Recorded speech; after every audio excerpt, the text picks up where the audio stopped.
Balik Pinas si Miss Universe 2022 Arbony Gabriel na may ni-reveal sa pagsalang niya sa GMA Integrated News interviews. Saksi si Nelson Canlas.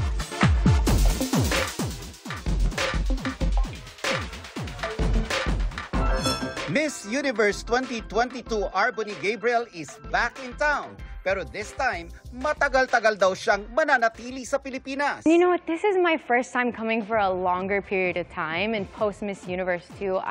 Like I said earlier, I have been wanting to live here. Pinusuan ang recent posts ni Arbony tulad ng kanyang inspiring workout videos. Pati na ang kanyang pagluluto ng Pinoy food. You're willing to learn to cook Filipino dishes. Yeah, I love to cook. It's so rewarding when you make something.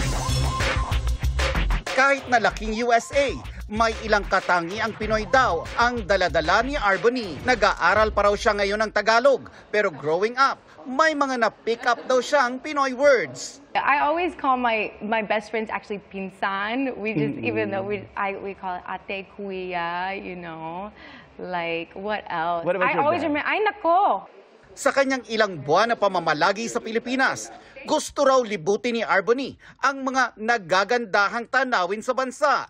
Isusulong din niya ang kanyang advocacy on sustainable clothing. Papasukin naman kaya niya ang entertainment industry? Acting, I'm definitely very interested in. I'm up for the challenge. I recently just watched a movie with Anne Curtis Smith, and I thought that was really good. Would love to work with her. Para sa GMA Integrated News, Nelson Canlas ang inyong saksi. Mga kapuso, sama-sama tayong maging saksi. Mag-subscribe sa GMA Integrated News sa YouTube at para sa mga kapuso abroad, samahan niyo kami sa GMA Pinoy TV at sa www.gmanews.tv.